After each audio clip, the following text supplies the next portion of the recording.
இங்க பாரு பாலா, நீ சும்மா டென்ஷன் ஆகாத. நீ அந்த கட்லெட்டை சாப்பிட்டதுக்கு அப்புறம் எனக்கும் வாமிட் வந்துச்சு.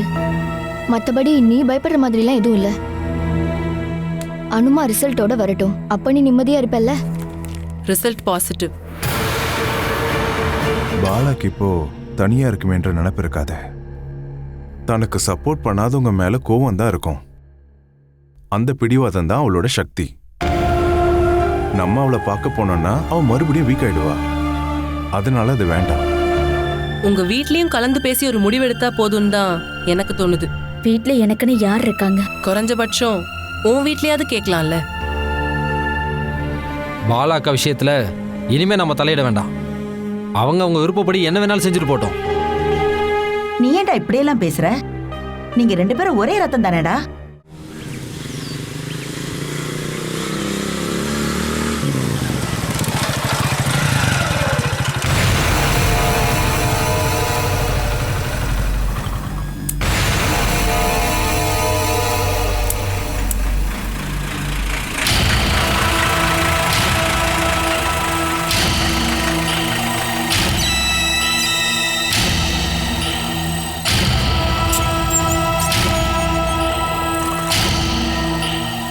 என்ன விஷயம்? அது நான் ஒரு ஆளை பார்க்க வந்திருக்கேன். இது கவர்மெண்ட் ரூல்ஸ் படி நடக்கிற ஹாஸ்டல். நினைக்கும் போதெல்லாம் இங்க யாரையும் பார்க்க முடியாது. நான் ஏதோ ஒரு பொண்ணை கூட்டிட்டு போறதுக்காக இங்க வரல. நான் என் பொண்டாட்டியை தான் பார்க்க வந்திருக்கேன். பொண்டாட்டியா இருந்தாலும் சகோதரியா இருந்தாலும் சாயங்காலம் 6 மணிக்கு அப்புறம் ஆண்களுக்கு இங்க அனுமதி கிடையாது. ஓஹோ, அப்ப அதுக்கு முன்னாடி வரலாம் அப்படித்தானே? வார்த்தையை அளந்து பேசுங்க சொல்லிட்டேன். பேசுறேன். ஆனா நான் மரியாதை கொடுக்கும்போது திரும்ப நீங்க எனக்கு மரியாதை கொடுக்கணும்ல. நானு 2-3 நாள் நான் ஸ்டாப்பா டிராவல் பண்ணி புனேல இருந்து இங்க வந்திருக்கேன் என் பொண்டாட்டியை பாக்குறது. 1-2 இல்ல, 1000 கிலோமீட்டர் டிராவல் பண்ணி அங்கிருந்து நான் இங்க வந்திருக்கேன் என் பொண்டாட்டி பாலசுதாவை பார்க்க. நீங்க இப்ப போயிட்டு நாளைக்கு வாங்க. அப்படியெல்லாம் சொன்னா நான் இங்க இருந்து போக மாட்டேன் சிஸ்டர். நான் பாலாவை பார்க்காம இங்க இருந்து போக மாட்டேன். இல்ல நான் இப்படி இது இடத்துல உக்காந்துருப்பேன் அவளை பாக்குற வரைக்கும். நீங்க வந்தா உங்களை பார்க்க விருப்பம் இல்லைன்னு ஏற்கனவே பாலசுதா சொல்லிட்டா. ஓஹோ, அப்ப வேற பல பேர் அவளை பார்க்க வந்திருக்காங்கன்னு சொல்றீங்க அப்படித்தானே? இன்னைக்கு 2ல 1 தெரிஞ்சாங்க. நீங்க அவளை கூப்பிடுங்க சிஸ்டர். இல்லனா அவ ரூம் எதுன்னு எனக்கு காட்டுங்க சிஸ்டர். நான் போய் அவளை பாத்துக்கிறேன். ஹலோ, நீங்க எங்க போறீங்க? இன்னைக்கு நான் என் பொண்டாட்டியை பார்க்கணும் சிஸ்டர். நீங்க போய் கூட்டிட்டு வாங்க, நான் எங்கே இருக்கேன். அப்படி இல்லைன்னு வச்சுக்கோங்களேன், என் பொண்டாட்டியை நீங்க அநியாயமா இங்க அடைச்சு வச்சிருக்கீங்கன்னு சொல்லி நான் ஸ்டேஷன்ல ஒரு கம்ப்ளைண்ட் கொடுப்பேன். போலீஸ் துணையோடு இங்க வந்து நான் அவளை பார்ப்பேன். என்ன அப்படி செஞ்சிடலாமா? அப்படி எல்லாம் வேணானா போய் கூட்டிட்டு வாங்க. சரி, நான் போய் சொல்றேன். அதுதான் உங்களுக்கு நல்லது. நீங்க எங்க வரீங்க?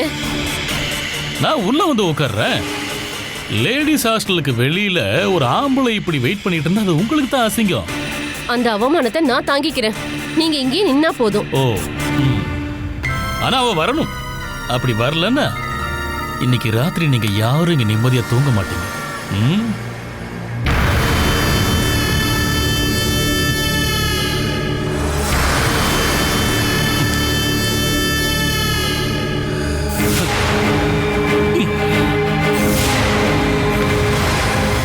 இல்ல, இந்த நர்ஸுங்கெல்லாம் ஏன் காலு வரைக்கும் அழகா இருக்கணும்னு நினைக்கிறாங்க. பெண்களோட சுத்தத்தையும் அழகையும் தெரிஞ்சுக்க அவங்க காலை பார்த்தா போதும்னு சொல்லுவாங்க. அழக ரசிக்கிறவங்க மனசை நம்ம காயப்படுத்த கூடாது. பாலசுதா,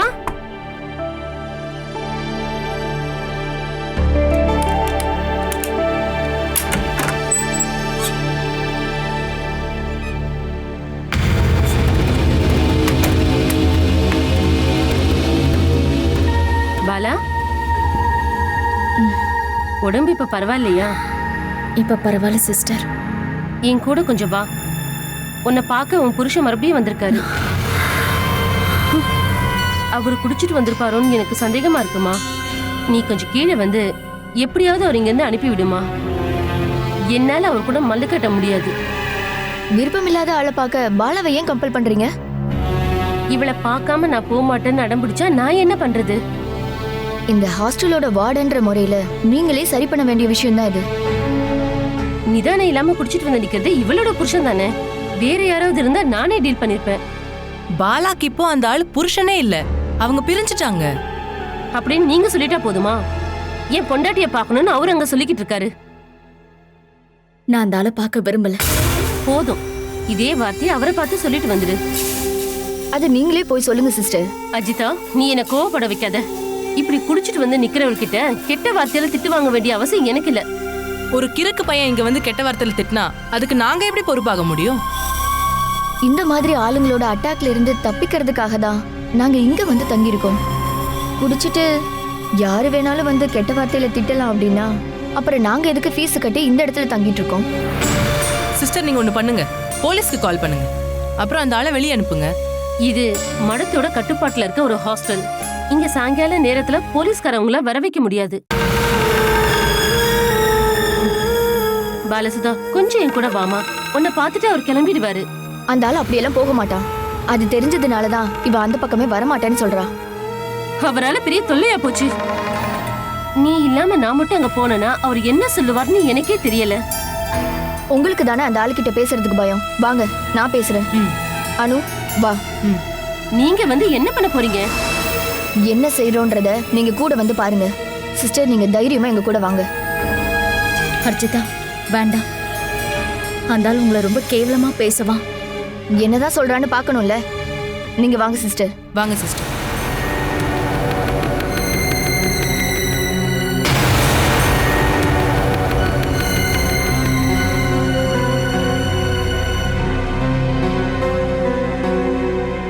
இவர்தான் பாலாவோட ஐடியல் ஹஸ்பண்டா? பாலா எங்க? அவளை பாக்குறதுக்கு இங்க வெயிட் பண்ண வேண்டாம். அவளுக்கு விருப்பம் இல்ல. அதை முடிவு பண்ண நீங்க யாரு? பாலா தான் பார்க்க விருப்பம் இல்லைன்னு சொல்லிட்டால, அப்படி ஏன் நிக்கிறீங்க? ஏய், அத சொல்றதுக்கு நீ யாரு? இங்க பாரு, இந்த டீ போட்டு பேசுறதெல்லாம் உன் வீட்ல வச்சுக்க. உன் வீட்டுல மட்டும் இல்லடி, உன் தாத்தா வீட்டுல போய் கூட நான் உன்னை டீன்னு சொல்லி கூப்பிட வேண்டிய அப்படிப்பட்ட ஆள் தாண்டினா. சும்மா இங்க இருந்து கத்திக்கிட்டு இருக்காதீங்க. இங்க நிறைய பொண்ணுங்க இருக்காங்க. தொல்லை பண்ணாம கிளம்புங்க. ஒரு நிமிஷம், நான் வேற எதுக்காகவும் இங்க வரல.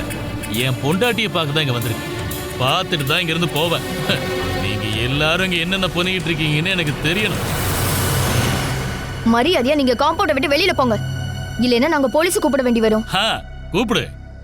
கூப்பிடு. கூப்பிடுறி. தில்லு இருந்தா கூப்பிடுறி. போலீஸ் இங்க வரட்டும். எனக்கு எவனை பார்த்தும் பயம் இல்ல. அப்புறம் பெருன நானே கால் பண்ணவா? என்ன பாக்குறியா? மிருகத்துக்கு மேல காட்டுற கருணை கூட உன் பொண்டாட்டி மேல காட்டாத நீங்க எல்லாம் ஒரு மனுஷனா? உனக்கெல்லாம் எதுக்கியா பொண்டாட்டி? அடிச்சு கொல்றதுக்கா? ஆமாண்டி, நான் என் பொண்டாட்டியை அடிப்பேன், கொல்லுவேன். அதான் கேக்குறதுக்கு நீ யாரு? அவளுக்கு கஸ்டமர்ஸை ஏற்பாடு பண்ணி கொடுக்குற ஏஜென்ட்ஸா?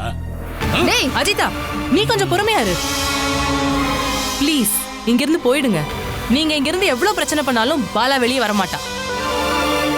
லேடிஸ் ஹாஸ்டல்ல அன்டைம்ல வந்து பிரச்சனை பண்ணீங்கன்னு போலீஸ் உங்களை அரெஸ்ட் பண்ணுவாங்க. அது சரி, நான் இவ்வளவு நேரம் நல்லபடியா தானே பேசிட்டு இருந்தேன். கெட்ட வார்த்தையில இனிமே தானே பேச போற சிஸ்டர்மா. நீங்களாம் என்னடி வேடிக்கை பார்த்துட்டு இருக்கீங்க? போங்கடி உள்ள. வந்துட்டாரு ஆளுங்களா? நீங்க எல்லாரும் என்ன பத்தி என்னடி நினைச்சிட்டு இருக்கீங்க? தண்ணி அடிச்சுட்டு போதையில வந்து வேற கிறுக்க பையன் நினைச்சிட்டு இருக்கீங்களா? ஆமா, நீங்க என்ன சொன்னீங்க? 6 மணிக்கு மேல இங்க ஆம்பளைங்க வர்றதுக்கு அனுமதி இல்லையா? அதாங்க எழுதி வச்சிரு. அந்த செவத்துல எழுதி வை, பெரிய லேடிஸ் ஹாஸ்டல். பாரு, எங்க இவளுங்களை எல்லாம் வச்சுக்கிட்டு நீ என்ன தொழில் பண்றன்னு எனக்கு நல்லா தெரியும். அதை இந்த ஒட்டுமொத்த ஊருக்கு சொல்லாம நான் இங்க போக மாட்டேன். சிஸ்டர், போலீஸுக்கு கால் பண்ணுங்க. இல்லைன்னா இந்த ஆள் இங்க இருந்து போக மாட்டான். இப்ப நீங்க இங்க இருந்து கிளம்பலனா நான் சும்மா இருக்க மாட்டேன். போலீஸுக்கு கால் பண்ணுவேன். போலீஸ் வராம இங்க இருந்து இந்த ஆள் போக மாட்டா சிஸ்டர். நீங்க கால் பண்ணுங்க. இங்க பாரு, சும்மா என்ன மிரட்டி ஓட வச்சிடலாம்னு நினைக்கிறேன். பொண்டாட்டி உள்பட இங்க இருக்கிற எல்லா பொண்ணுங்களும் என்ன வேலை பாக்குறீங்க நான் கண்டுபிடிக்கிறேன். நீங்க செய்யற எல்லா ஏமாத்து வேலையும் கண்டுபிடிக்கிறேன். Working women's hostel.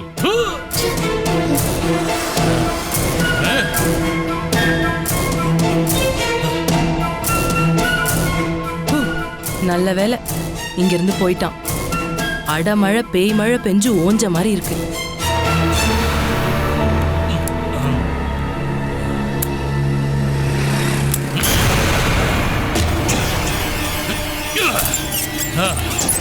என் பொண்டாட்டிக்கு சப்போர்ட் பண்ற நீங்க எல்லாரும் எழுதி வச்சுக்கீங்கடி. ஹாஸ்டல்ங்கிற பேர்ல நீங்க இங்க பண்ற எல்லா கோல்மாலையும் நான் வெளியே கொண்டு வருவேன், இல்ல நாசமாக்குவேன். பார்த்துட்டே இருங்க, எழுதி வச்சுக்க, கவனிச்சுக்க.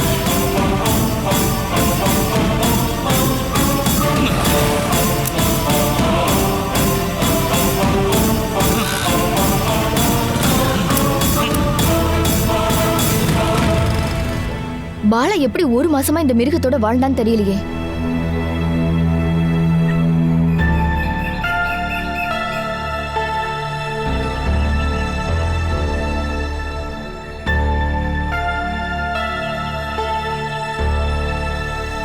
நீ எங்க போற?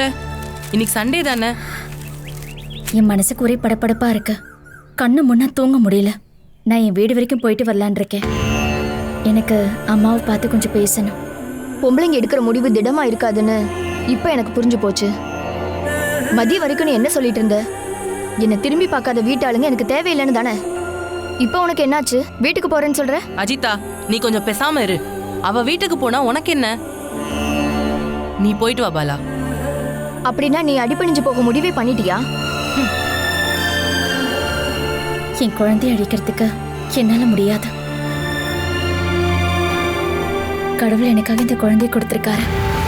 என்ன மாதிரியே என் குழந்தைக்கும் இந்த பூமியில வர்றதுக்கும் அதுக்கான ஒரு வாழ்க்கையை வாழ்றதுக்கும் உரிமை இருக்கு.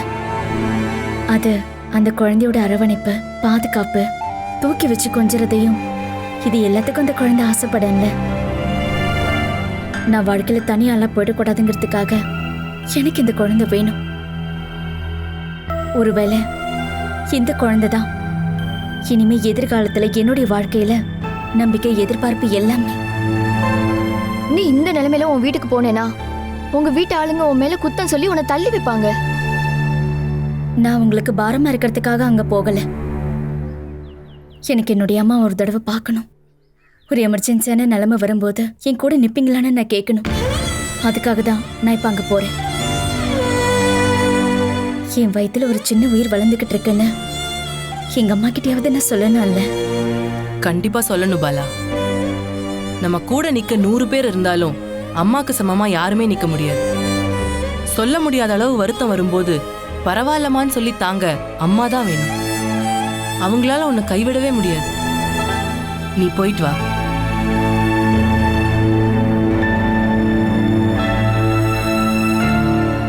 அஜயோட படிப்பெல்லாம் முடிய போகுது. ஹரி உடனே வரேன்னு சொல்லி கால் பண்ணியிருந்தா. ஆமாமா. அவனுக்கும் நிறைய கல்யாண சம்பந்தம்லாம் வந்துகிட்டு இருக்கு. சீக்கிரமே நடத்தி முடிக்கணும்னு நினைக்கிறோம். வரதட்சணையை பத்தி எல்லாம் ஹரிதானே முடிவு பண்ணணும். ஆமா, பாலாவோட கல்யாணத்துக்கு மாப்பிள்ளை வீட்டுக்காரங்க நகையையும் பணத்தையும் கணக்கு சொல்லி வாங்கிட்டு போனாங்கல்ல.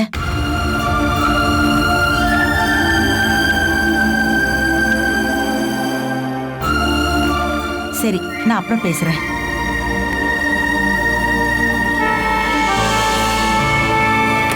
உனக்கு இந்த வீடு இருக்கிற இடம் ஞாபகம் இருக்கா? நான் ஒரு தடவை மறந்துட்டேன். துரதிருஷ்டவசமா அப்போ சில நாட்களுக்கு முன்னாடி எனக்கு ஞாபகம் வந்துச்சு. என்ன அப்படி பாக்குறீங்க? இவன் நம்ம பொண்ணுதானான்னு சந்தேகமா இருக்கா? பயப்படாதீங்க. எது எப்படியோ இங்க இருக்கிற மத்தவங்க அளவுக்கு எனக்கு ஞாபகம் மறதி இல்ல. நான் செத்து தொலைஞ்சிட்டேன்னு முடிவு பண்ணிட்டீங்கல்ல? என்ன சண்டை போடணும்ன்ற முடிவோட வந்திருக்கியா? இல்லம்மா, நான் அந்த மாதிரி பேச்செல்லாம் நிறுத்திட்டேன். அப்பாவையும் அம்மாவையும் நினைக்கும் போது ரொம்ப பரிதாபமா இருக்கு. உண்மையை சொல்லப்போன விவரம் தெரியாத வயசுல கல்யாணத்தால விதிக்கப்பட்ட 2 அப்பாவிகள். எப்படி குடும்பம் நடத்தணும்னோ பிள்ளைங்களை வளர்க்கணும்னு தெரியாதவங்க. எப்படியோ 2-3 குழந்தைங்க பிறந்துருச்சு. முன்னோர்கள் சம்பாதிச்ச சொத்தெல்லாம் சேர்த்து வச்சதுனால பட்டினி கிடக்காம வாழ்க்கை ஓட்டிட்டாங்க.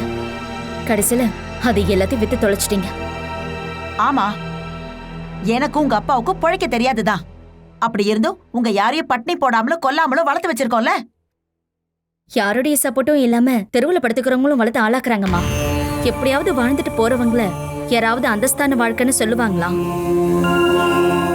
அப்ப கூட பரம்பரை சொத்தெல்லாம் வச்சு முதலாளியா வாழ வேண்டிய ஒரு பையன் பாலைவனத்துல போய் கஷ்டப்பட்டு உழைக்கிறான்.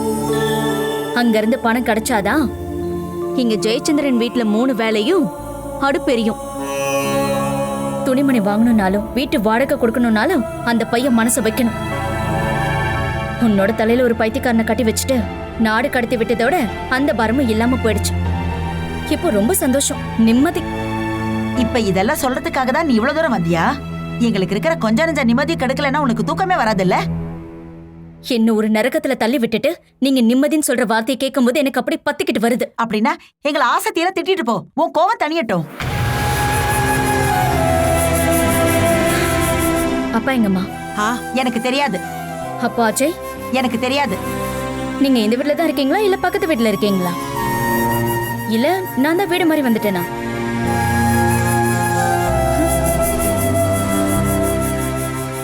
அம்மா, ஹரி என்ன கால் பண்ணாரா? அதுக்கெல்லாம் அவனுக்கு எங்க நேரம் இருக்கு? என் புள்ள அந்த பாலைவனத்துல கிடந்து. நீங்க சொல்றதை கேட்கும்போது பாலைவனத்துல உங்க புள்ளையும் ஒட்டகம் மட்டும் இருக்கிற மாதிரி தோணுது. அங்க லட்சக்கணக்கான மனுஷங்க இருக்காங்க. பல நாடுகள்ல இருந்து வந்து வேலை செஞ்சு குடும்பத்தை காப்பாத்துறவங்களும் இருக்காங்க. இங்க பாரு, இப்பெல்லாம் உன்கிட்ட ஒரு வார்த்தை கூட பேச முடியல. அடுத்த ஜென்மத்திலேயாவது ஒரு ஆம்பளையா பிறக்கணும்னு தான் நான் இப்பவும் வேண்டிக்கிட்டு இருக்கேன். அப்புறம் பிறக்கிற ஆம்பளை பிள்ளைங்க எல்லாம் ஒரு வயசுக்கு வந்ததும் கையை பிடிச்சு ரோட்ல அனுப்பி வச்சிருவேன். அதுக்கப்புறம் உழைச்சு சம்பாரிச்சு வாழுங்கடான்னு சொல்லுவேன். அதுக்கப்புறம் என்னோட வீடு சொத்து பத்தி எல்லாத்தையுமே நான் என் பொம்பளை பசங்களுக்கு தான் கொடுப்பேன். ஆனா உன்ன மாதிரி எல்லாம் ஆம்பளை பசங்களுக்கு முட்டையும் பாலையும் கொடுத்துட்டு பொம்பளை பிள்ளைங்களை கீழ்த்தனமா மட்டமா நடத்தவே மாட்டேன். அப்படி செல்லம் கொடுத்து வளர்த்த ஆம்பளை பிள்ளைங்க தான் வளரும் போது ரொம்ப சுயநலவாதியா மாறுறாங்க. அதுக்கு இப்ப நீ அடுத்த ஜென்மம் வரைக்கும் காத்திருக்க வேண்டாமே, இந்த ஜென்மத்திலே பண்ணலாம்ல? இந்த ஜென்மம் அப்பாவும் அம்மாவும் சேர்ந்து என்னோட இந்த ஜென்மத்தை வேண்டாம். நான் அது எல்லாத்தையும் மறந்து தொலைய முயற்சி பண்ணிக்கிட்டு இருக்கேன். இருந்தாலும் நீங்க ரொம்ப தான் பண்றீங்கம்மா. நான் இங்க இருந்து போனதுக்கு அப்புறம் நான் எங்க போயிருக்கேன் நீங்க விசாரிச்சீங்களா? நீ ஒண்ணும் இந்த வீட்டை விட்டு போய் ரொம்ப காலம் ஆகலல்ல? அது மட்டும் இல்லாம நாங்க ஒண்ணு உன்னை அடிச்சு துரத்தலையே, நீதானே உன் விருப்பம் போல போன. தனியா வாழ்ற வாழ்க்கை எப்படி இருக்கும்னு தெரிஞ்சுக்கிட்டுமேன்னு நினைச்சோம்.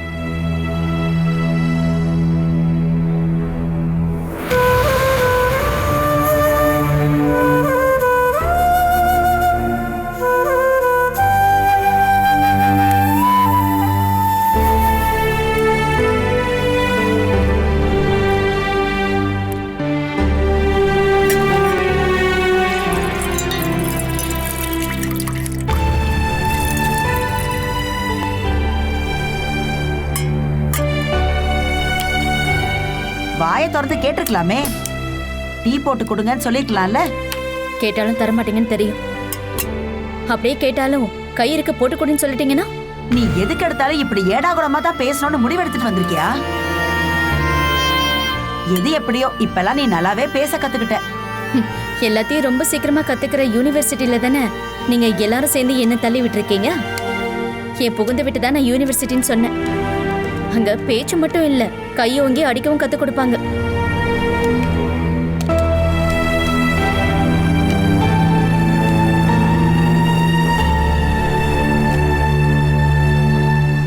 இங்க யாரு குழந்தைங்க இருக்காங்க? ஜெயக்காவோட குழந்தை வந்திருக்கா? இது அஜய்க்காக வாங்கினது. அவன் இப்ப இன்ஜினியரிங் கடைசி வருஷம் படிக்கிறான்ல, தூங்காம இருந்து படிக்கும் போது டயர்ட் ஆகாம இருக்குதா? நானும் விடி விடி தூங்காம இருந்து படிச்சுதான் டிகிரி வாங்கினேன். அதுவும் சொத்தும் கை நிறைய பணமும் இருக்கிற காலத்துல. அன்னைக்கு தண்ணியில கொஞ்சம் குளுக்கோஸ் கலந்து தரக்கூட யாருமே இல்ல. உனக்கு வேணும்னா கொஞ்சம் எடுத்து சாப்பிடு. இதுலயும் நீ கண்ணு வச்சனா அவனுக்கு வயிற்று வலி வந்துட போகுது.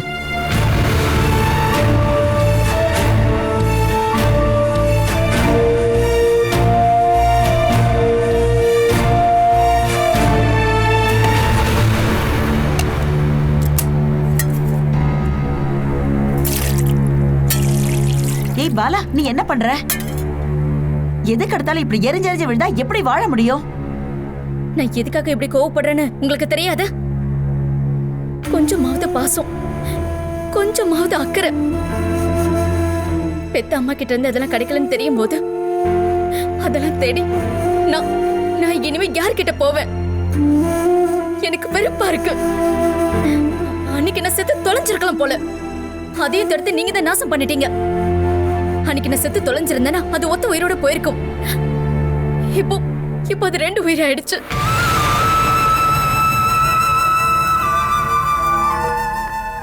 ஒரு பொண்ணு கல்யாணமாகி முதல் முறையா கர்ப்பமா இருக்கான்னு தெரியும் போது அவ எந்த அளவுக்கு சந்தோஷப்படுவா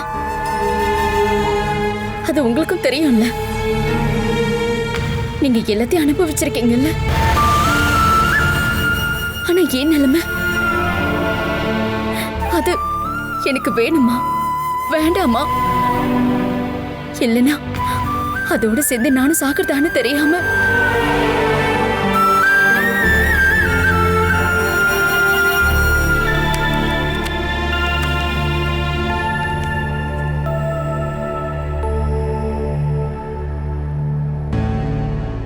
என்ன பாலா இது? நீ போய் ஃப்ரெஷ் ஆயிட்டு வா போ. வீட்டுக்கு போயிட்டு வந்துட்டு ட்ரெஸ் கூட மாத்தல. நீ அதை பத்திலாம் வருத்தப்பட்டு ஒரு பிரயோஜனமும் இல்ல.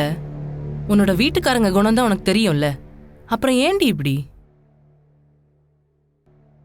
கொஞ்சமாவது சப்போர்ட் கிடைக்கும்னு நினைச்சுதான் நான் என் வீட்டுக்கு போனேன். பெத்த பொண்ணு கர்ப்பமா இருக்கான்னு சொல்லும்போது எந்த அம்மாவா இருந்தாலும் சந்தோஷப்படுவாங்க. என்னோட இந்த நிலைமையில என்ன செய்யணும்னு அட்வைஸ் ஆவது கொடுப்பாங்க. எங்க அம்மாவன்னா கட்டி பிடிச்சு அழணும்னு நினைச்சுக்கிட்டு இருந்தேன். நான் இப்ப என்னதான் பண்ணணும்னு கேட்கணும்னு நினைச்சுக்கிட்டு இருந்தேன். எனக்குன்னு இந்த உலகத்துல வேற யார் இருக்காங்க? ஒரு பொண்ணோட கவலை, அவ அனுபவிக்கிற வேதனை பெத்த அம்மாவுக்கு கூட புரியலனா நான் வேற எதுவும் கேட்கல. அப்படி ஆசைப்படவும் இல்லை.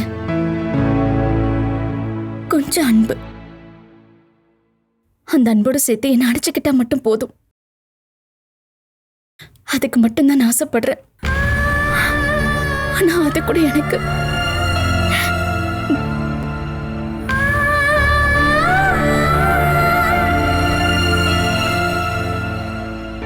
சின்ன வயசுல எனக்கு ஜுரம் வரும்போதெல்லாம் அம்மாவை கட்டிப்பிடிச்சுக்கிட்டே இருக்கணும்னு தோணும்.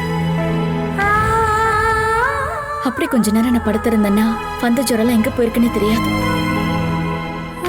என்னுடைய மிகப்பெரிய மெடிசனே அம்மாவோட இதமான சூடுதான். அதே மாதிரி நான் ஒரு குழந்தைய நினைச்சுதான் எங்க அம்மாவை தேடி போனேன். அவங்கள கட்டி அணைச்சு அழணும்னு தோணுச்சு. அங்க போனதுக்கு அப்புறம் தான் எனக்கு ஒரு விஷயம் புரிஞ்சுது. பாலா குழந்தை கிடையாது, அவ வளர்ந்துட்டா. அவ இனிமே அம்மாவோட அரவணைப்புல இருக்க முடியாதுன்னு புரிஞ்சிருச்சு. குழந்தைங்க பிறந்துட்டா சில தாய்ப்பறவைகள் அதை தள்ளி வச்சிரும், சொந்தமா இறை தேடட்டும்னு விட்டுரும். அதே மாதிரி தான் நானும். என்னையும் ஒரேடியா ஒதுக்கி தள்ளிட்டாங்க. தாய்ப்பறவை மட்டும் இல்லை, கூட இருந்த அத்தனை பேரும் அப்படிதான். பாலாக்குன்னு இந்த உலகத்துல யாருமே இல்ல, ஆதரவு தர யாரும் இல்ல. பாலா, நீ ரொம்ப சில்லியா யோசிக்காத. நாங்க எல்லாரும் உன் கூட தானே இருக்கோம்.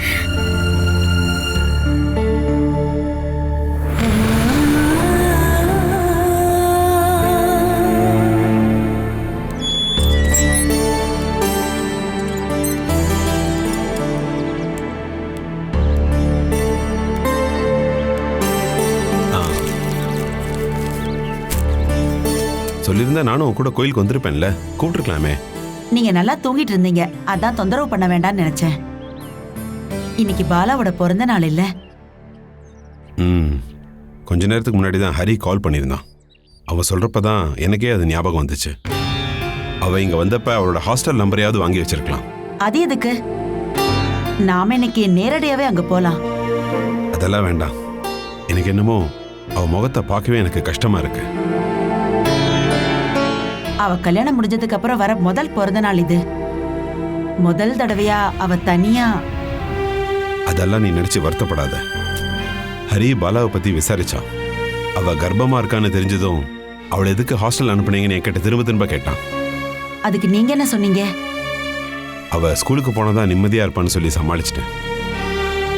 ரொம்ப எல்லாம் எந்த விஷயமும் கேட்டுக்கல. ஹாஸ்டல் ஃபோன் நம்பர் கேட்டான். அதை தெரியாதுன்னு சொன்னதும் அவன் கோவமா போனை வச்சிட்டான். அவன் லீவ் எடுத்துட்டு இங்க வரலான்னு முயற்சி பண்ணிட்டு இருக்கிறதா சொன்னான். அவனை பார்க்கணும்னு ரொம்ப ஆசையா இருக்குங்க. அவன் திரும்ப கூப்பிடும்போது பாலாவோட விஷயத்த சொல்லி நீ அவன் மனசை இன்னும் காயப்படுத்தாத. ஒரு லெவலுக்கு மேல சிம்பத்தி அவனுக்கு அவன் மேல தோணுச்சுன்னா இங்க வந்ததுக்கு அப்புறமும் அவ பிரச்சனையை சால்வ் பண்றேன்னு அவ பின்னாடியே போயிட்டு இருப்பான். ஹரி லீவ்ல இங்க வரும்போது முடிஞ்ச வரைக்கும் அவனோட கல்யாணத்தை முடிச்சிடணும். பாலாவோட கல்யாணத்துக்காக அவ வாங்கின கடன் எல்லாம் இப்பதானே கொஞ்சம் கொஞ்சமா செட்டில் பண்ணிட்டு இருக்கான். கல்யாணம் ஒரு 2 வருஷம் கழிச்சு நடந்தா கூட பிரச்சனை இல்லை. அஜயோட படிப்பு இன்னும் முடியல. ஹரிக்கும் வயசாயிட்டே போதுங்க. ஆம்பளைக்கு 2 வயசு ஜாஸ்தி ஆயிடுச்சுன்றதுக்காக பொண்ணு கிடைக்காம இருக்காது. அப்புறம் அவன் கூப்பிடும்போது நீ கல்யாண விஷயத்தெல்லாம் பேசாத. உடனே லீவ் போட்டு வர அளவுக்கு இங்க எந்த பிரச்சனையும் இல்லைன்னு சொல்லிடு.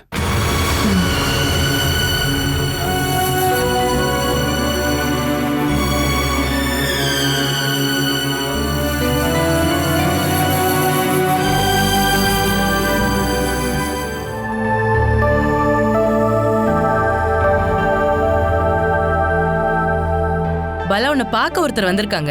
உன்னை வர சொன்னாங்க. அந்த மனுஷன் என்ன நிம்மதியா வாழ விடக்கூடாதுன்னு முடிவு பண்ணிருக்கான் போல இருக்கு. அதுக்குதான் திரும்ப திரும்ப இங்க வந்து பிரச்சனை பண்ணிக்கிட்டு இருக்கான். எது எப்படியோ இப்ப வந்திருக்கிற விசிட்டர் நீ நினைக்கிற ஆள் இல்ல பாலா. பின்ன வேற யாரு?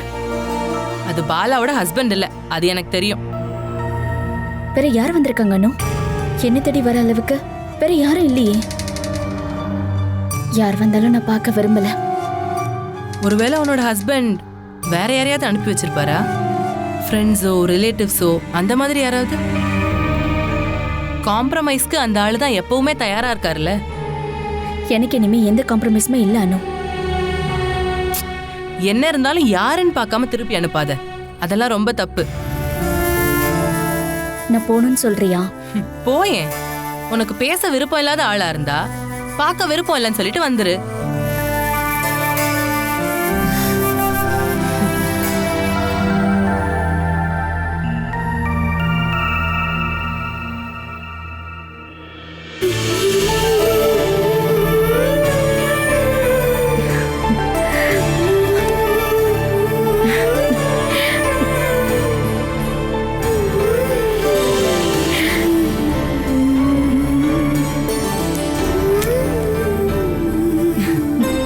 பாலா, ஹரியண்ணா நீங்க எப்போ வந்தீங்க?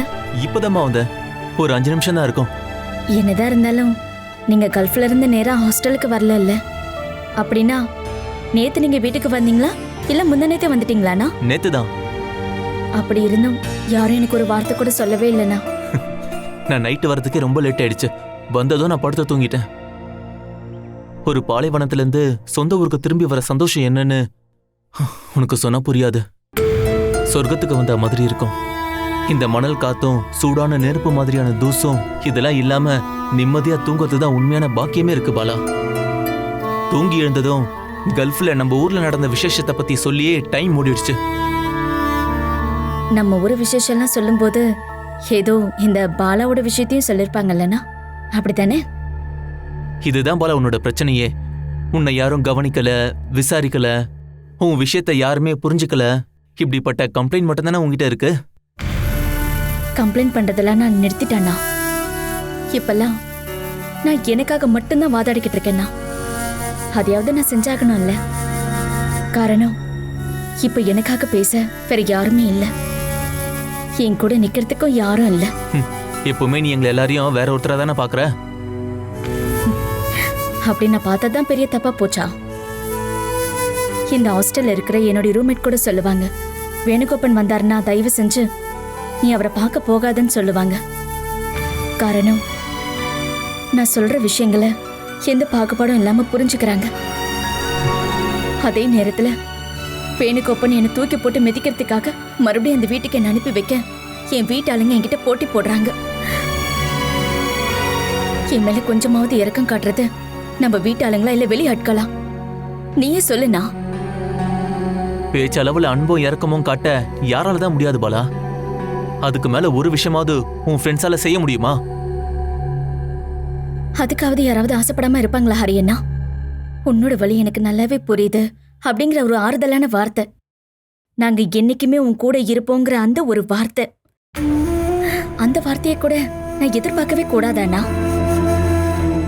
சொந்த அப்பா அம்மா அண்ணன் தம்பியை தவிர ஊர்க்காரங்க என் மேல இந்த அக்கறையை காட்டுவாங்களா? உன் மேல அக்கறை இல்லாததுனால தான் வெளிநாட்டுல இருந்து வந்த உடனே நான் உன்னை தேடி வந்திருக்கனா? நீங்க மத்தியானம் வரைக்கும் படுத்து தூங்கிட்டேன்னு சொன்னா எனக்கு புரியும்ண்ணா. ஆனா அப்பா அம்மா அஜயும் மத்தியானம் தான் எந்திரிச்சாங்கன்னு என்கிட்ட போய் சொல்லி ஏமாத்தாத. ஹாஸ்டல் போனுக்கு கால் பண்ண அவங்க யாருக்கும் தோணலல்ல. அவங்க மறந்துருப்பாங்க பாலா. எது எப்படியோ உன்னை நான் கண்டுபிடிச்சிட்டேன்ல. நானா தானே உன்னை தேடி ஓடி வந்திருக்கேன். போதும், என் விஷயத்துல விசாரிக்கவாவது உனக்கு தோணுச்சல்ல. எனக்கு அது போதும். நான் செஞ்சது அது மட்டும் இல்ல. உனக்கும் வேணுக்கும் நடுவுல ஏதாவது பிரச்சனை இருந்ததுன்னா அதை சரி பண்ண வேண்டியது என்னோட கடமை. வேணுவை உடனே வர சொல்லுங்கன்னு சொல்லி அவங்க வீட்டுக்கு நான் கால் பண்ணியிருந்தேன். எதுவா இருந்தாலும் நான் பேசி தீர்த்துறேன் பாலா. அது தேவையில்லை அரியண்ணா. இப்படி சொன்னா நான் என்ன பண்றது? வேணு உன்னோட புருஷன் தானே. நீ இருக்க நிலைமைய அம்மா என்கிட்ட சொன்னாங்க. அவர் வீட்டுக்கு வரட்டும், அவர்கிட்ட நம்ம பேசி ஒரு முடிவு பண்ணலாம். என்ன அந்த கசாப்பு கடைக்கு அனுப்பி வைக்கிறத தவிர வேற எந்த பரிகாரமும் பண்ண முடியாதா?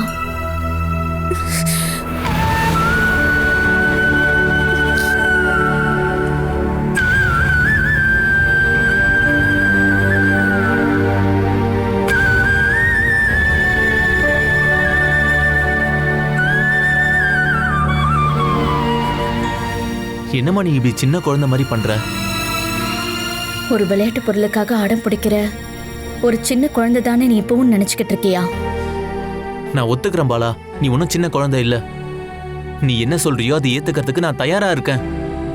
ஆனா வேணு என்ன சொல்ல வராருன்னு நான் தெரிஞ்சுக்கணும்ல. ரெண்டு பக்கமும் சொன்னதை கேட்டதுக்கு அப்புறம் தானே ஜட்மெண்ட்டே சொல்ல முடியும். உங்க எல்லார் கண்ணுக்கும் நான் தான் குற்றவாளி. மரண தண்டனை குறைச்சு வேற எந்த ஜட்மெண்ட்டும் கொடுக்காதீங்கன்னா. உங்ககிட்ட நான் எப்படி பேசுறதுன்னு தெரியல. சரி, நீ போய் ரெடி ஆயிட்டு என் கூட வீட்டுக்கு வா. என்னுடைய ட்ரெஸ் எல்லாம் நான் வாஷ் பண்ணணும்.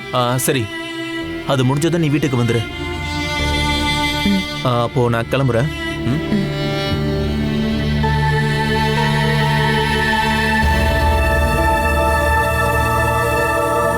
ஆமாம்மா, கிளாரிட்டியாக இருக்கும். இது பழைய டம்மி செட்லாம் கிடையாது. Made in Thailand. ஹரியானா தான் வாங்கிட்டு வந்தார்.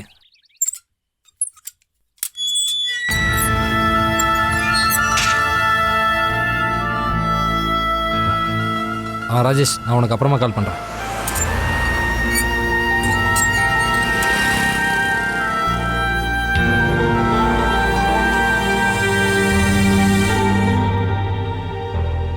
என்ன அஜய், என்னை பார்த்ததும் முகம்லாம் வாடி போச்சு.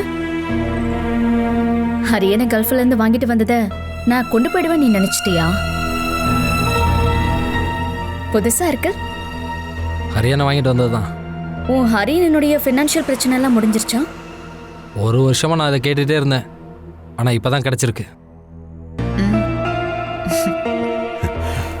இது அரிய வாங்கிட்டு வந்ததுமா. எப்படி இருக்கு? உங்களுக்கு எல்லா விஷயமும் சேரும். உங்க அம்மா தான் சொன்னா எனக்கு 10 வயசு குறைஞ்ச மாதிரி இருக்குன்னு. அது கல்ஃப்ல இருந்து புள்ள வந்துட்டான்ல, அதனால. ஹரி ஒன்னு தேடி வந்தான்ல, அவன் தான் சொன்னான். ஜெயாக்காவே மனோஜ் மாமாவையும் கூப்பிட்டேன், ஆனால் பிஸின்னு சொல்லி வரல அவங்க. அவன் பிஸின்னா அவளையாவது இங்க அனுப்பி வச்சிருக்கலாம்ல. அவளோட அண்ணன் கல்ஃப்ல இருந்து வேற வந்திருக்கான். கல்ஃப்ல இருந்து வந்த அண்ணன் அவ வீடு வரைக்கும் போயிருக்கலாம்ல. அது எப்படி? அவனுக்கு இங்க நிக்க கூட டைம் இல்ல.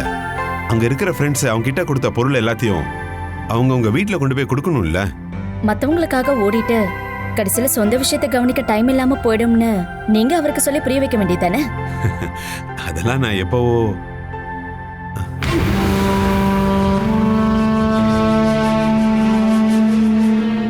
நீ ஹரிய பார்க்க வந்தியா இல்ல? ஹரியனை என்ன இங்க வந்தே ஆகணும்னு சொன்னாரு. நீங்களும் ஊன்னு சொன்னீங்க, நானும் அதுக்கு சரின்னு சொன்னேன். அவ்வளவுதானே? அக்கா, ஹரியானா டயர்டா தூங்கிட்டு இருக்காரு. ஆமாமா, நீ போய் அவனை தேவையில்லாம எழுப்பிட்டுறாத.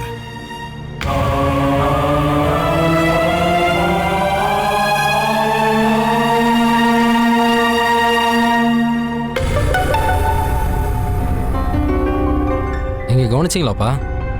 அக்காவோட பேச்சு நடவடிக்கை எல்லாமே மாறிடுச்சு. முன்னால அக்கா உங்கள்கிட்ட எவ்வளோ மரியாதையாக பேசுவாங்க, ஆனா இப்போ யாரோ ஒருத்தர்கிட்ட பேசுற மாதிரி பேசுறாங்க. இதுக்கு மேலே இதை விட்டு வச்சோன்னா கடைசியில் நமக்கு தான் கெட்ட பேர் வரும்.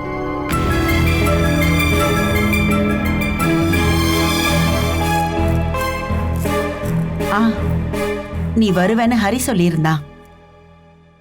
பிரச்சனைகள் எல்லாத்தையும் சகிச்சுக்கிட்டு புருஷன் வீட்டுல இருக்கிறது தான் ஒரு பொண்ணுக்கு அழகு. உன் பிரச்சனையெல்லாம் தீர்த்து வைக்க ஹரி முடிஞ்ச அளவுக்கு முயற்சி பண்றான். இந்த தடவை வரும்போது 2-3 இடத்துல பொண்ணு பார்க்கலாம்னு நினைச்சிட்டு இருந்தோம். ஏன் போகலையா? உன் விஷயத்துல ஒரு முடிவை தெரிஞ்சதுக்கு அப்புறமா போகலான்னு அவன் தெளிவா சொல்லிட்டான். ஹரியனனோட கல்யாணத்துக்கும் என்னுடைய பிரச்சனைக்கும் என்ன சம்பந்தம்? இதேதான் நானும் அவன் கிட்ட கேட்டேன். முதல்ல உன் பிரச்சனை தீரட்டும்னு அவன் தெளிவா சொல்லிட்டான். அப்புறம் நீ உன் கஷ்டத்தை எல்லாம் அவன்கிட்ட சொல்லி அவன் மனசை சங்கடப்படுத்தாத. நான் சொன்ன பிரச்சனைக்கெல்லாம் நீங்க தீர்வு கொடுத்ததுனால எனக்கு எந்த கவலையும் இல்லையே. இதுதான் உன் பிரச்சனையே. ஏதாவது முக்கியமான விஷயம் சொல்லும் போது அதையே குத்தி காட்டி பேசு. இங்க பாரு, இந்த மாதிரி பேச்செல்லாம் ஹரிக்கிட்ட பேசாத. அவன் அந்த பாலைவனத்துல கஷ்டப்பட்டு சம்பாதிக்கிறதாலதான் நாங்க இங்க கஷ்டப்படாம இருக்கோம். இங்க வந்ததுக்கு அப்புறமாவது அவன் கொஞ்சம் நிம்மதியா இருக்கட்டும். பெரிய ஒரு நரகத்துல இருந்து குத்துயிரமா கொலையுரமா ஓடி வந்ததுக்கு அப்புறம் இங்க எனக்கு யாரும் எந்த நிம்மதியும் தரலையே. எந்த மாதிரி நிலைமையில உனக்கு கல்யாணம் பண்ணி வச்சோம் ஞாபகம் இருக்கா? புருஷன் கண்ணத்துல அரைஞ்சி அங்க இருந்து கிளம்பி வரதுக்கு முன்னாடி அத பத்தி நீ யோசிச்சிருக்கணும். நான் அங்கிருந்து வந்தது ரொம்ப பெரிய தப்பா போச்சு, அப்படித்தானே? நடந்த எல்லாத்தையும் எழுதி வச்சுட்டு நான் தற்கொலை பண்ணியிருந்திருக்கணும், அப்படித்தானே?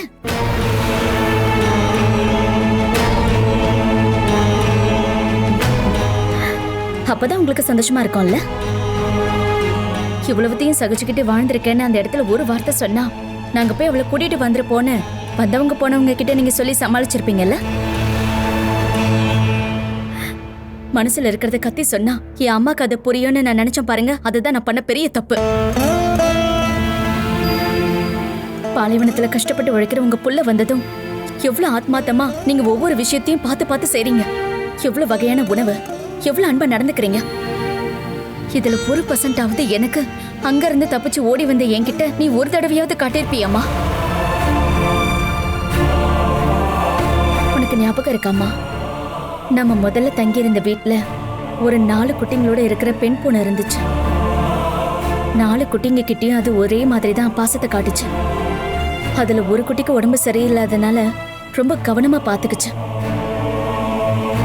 எந்த குட்டிக்கிட்ட அன்பை காட்டினா தனக்கு பிரயோஜனம்னு அந்த வளர்ப்பு பூனை யோசிக்கவே இல்லை. ஆனா நீங்க எப்பவுமே எனக்கு சப்போர்ட்டா இருந்ததே கிடையாது. பல தடவை நீங்க என்ன ரொம்ப அவாய்ட் பண்ணிருக்கீங்க. நான் உன்னை எப்போ உதாசீனப்படுத்துறேன்? எப்பவும் நான் உன்ன நினைச்சுதான் வருத்தப்பட்டு இருக்கேன். என் மனசை என்னைக்குமே உன்னால புரிஞ்சுக்க முடியாது. நீங்க என்ன நேசிக்கிறீங்கன்னு எனக்கு தோணணும்ல, அப்பதானே நான் உங்க வருத்தத்தை புரிஞ்சுக்க முடியும். நீ டீ வேணும்னு கேட்டல, பாலா கிட்ட பேசிட்டு இருந்ததெல்லாம் மறந்துட்டேன். ஒரு நிமிஷம் இரு. எனக்கு டீலாம் வேண்டாம். நீ வந்திருக்கன்னு அப்பா சொன்னாரு. ரூம்ல பார்த்தா நீ இல்ல, அதான் இங்க வந்தேன். நீங்க தூங்கிட்டு இருக்கீங்க, டிஸ்டர்ப் பண்ண வேண்டான்னு அப்பா தான் சொன்னாரு. அதான் இங்க வந்தேன். சரி, என் கூட வா. எங்க? உங்ககிட்ட சில விஷயங்கள் பேசணும், நீ வா.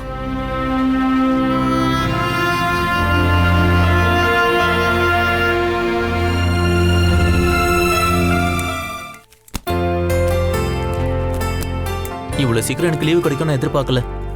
அதான் நான் உடனே கிளம்பிட்டேன். ரொம்பலாம் நான் பர்ச்சேஸ் பண்ணல. இதெல்லாம் நான் உனக்காக வாங்கினது பாலா. இப்போ இதெல்லாம் வச்சுக்கிட்டு நான் என்ன பண்றது? வீட்டுல நான் ஏதாவது வாங்கணும்னு நினைக்கும் போது உன்னோட ஞாபகம் தான் எனக்கு முதல்ல வரும். இந்த சோப்பு போட்டு குளிச்சாலும் இந்த பெர்ஃப்யூமை போட்டுக்கிட்டாலும் ஏன் பிரச்சனைலாம் தீராது. அதான் உங்களுக்கு தெரியும்ல. வேணுகிட்ட நான் ஒரு முறை பேசி பார்க்கறேன்.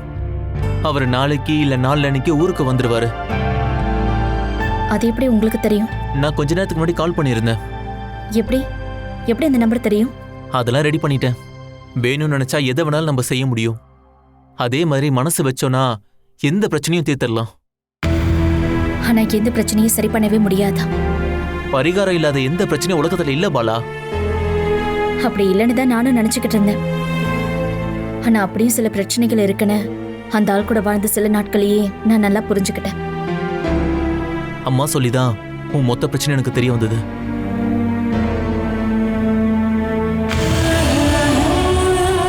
நான் சொன்னதெல்லாம் அம்மா எந்த அளவுக்கு உள்வாங்கியிருக்காங்கன்னு எனக்கு தெரியாதா?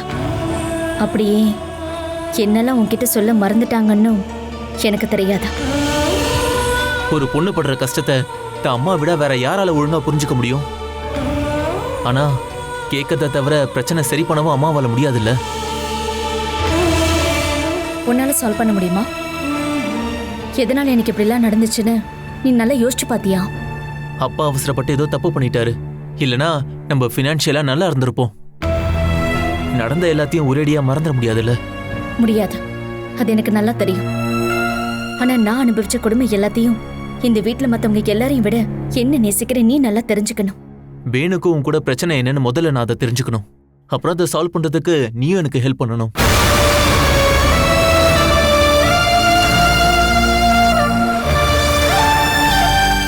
நீ அம்மாவாக போறேன்னு கேள்விப்பட்டேன். அதுக்கு அப்பா வேணுகோபால் தான். அதை நீ எப்பவுமே மாத்த முடியாது பாலா. என்னால நேசிக்க முடியாத ஒரு ஆள் கூட என்னால எப்படி வாழ முடியும் சொல்லு?